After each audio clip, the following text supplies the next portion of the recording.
Hey guys, it's me again, and today I'm going to be doing a theory on Frisk the human from the famous RPG game Undertale. This game really stood out to me when I first heard of it. And also, it has a lot of secrets, and this is no exception.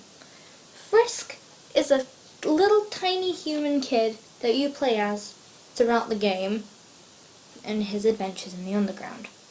But the thing that's been on my mind, is Frisk the 7th human to fall? Or is Frisk the 8th human to fall? This has been on my mind for quite a while, and I really wanted to touch up on it. So, as you can see, from all of this, there are 8 people in this picture instead of 7. And 2 people that have the same area are Frisk and Kara, because these two have the same soul, red, and red in the game Undertale is for the personality type of determination, which you can find in the random little save points scattered around the game, filling up your soul with that personality type. Also, the monsters around the area that you've seen near the end are actually telling you the story about Kara when she first fell. A long time ago, a human fell into the ruins. Injured by its fall, the human called out for help. Azrael, the king's son, heard the human's call.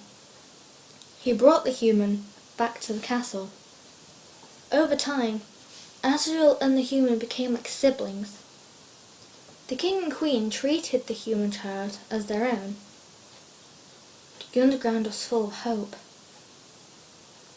Then, one day, the human became very ill. The sick human had only one request: to see the flowers from the village. But there was nothing we could do. The next day, the human died. Azrael, racked with grief, absorbed the human's soul. He transformed into a being with incredible power. With the human soul, Azrael crossed through the barrier. He carried the human's body into the sunset, back to the village of the humans. Azrael reached the centre of the village. There, he found a bed of golden flowers. He carried the human onto it. Suddenly, screams rang out. The villagers saw Azrael holding the human's body. They thought that he had killed the child. The humans attacked him with everything they had. He was struck with blow after blow. Azrael had the power to destroy them all.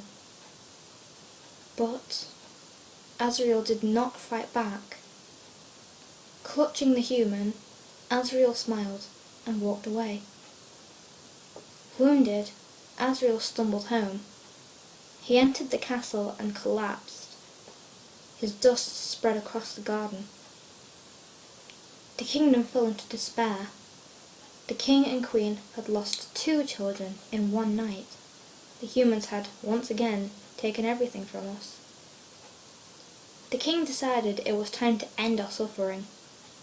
Every human who falls down here must die. With enough souls, we can shatter the barrier forever. And this is the reason why in the game, Asgore needs 7 human souls so he can get revenge on the humans for killing Azrael. And these souls are red for determination, orange for bravery, yellow for justice, green for kindness, aqua for patience, blue for integrity, and purple for perseverance. The red soul is really important for this theory, mainly because there are a lot of dark secrets around this particular soul in general. A lot of people might be confused at this point, but let's just talk about Kara for a minute. Kara is the human that Azrael took the soul. But why didn't Asgore just get Azrael and take Kara's soul out of him? Well, I'll tell you why. Kara was the first human to fall down into the underground, as a lot of you probably already know. Asriel found Kara on the floor, so he took them to his house, and that's the moment when Toriel and Asgore adopted Kara into their family of happiness. Asgore wouldn't take Kara's soul even if he wanted to, because Kara was in his family. So basically it will be hurting his own family, so basically kind of abuse in a way. And also he couldn't hurt Asriel either, since he was his own son from birth. And also since Kara was adopted, he would basically be hurting an innocent as well. But Frisk, on the other hand, was one of the last humans to fall into the underground. So Asgore could take Frisk's soul without regretting anything. He wouldn't be sad losing a family member, because Frisk isn't even in his family to begin with.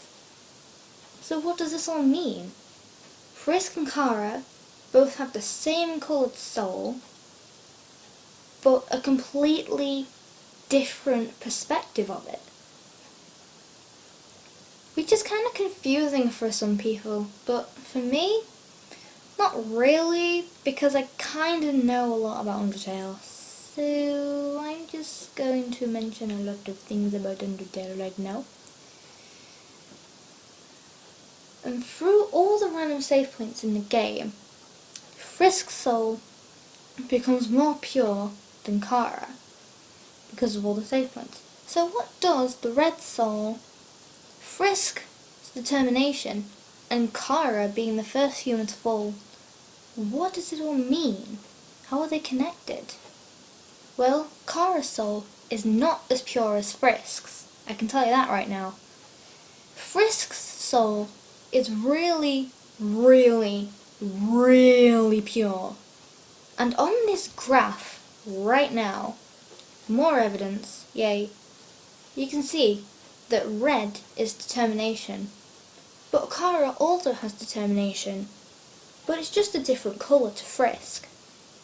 Because Frisk's soul is more red bright, and Kara's is more red black, mainly because of her hatred for humanity.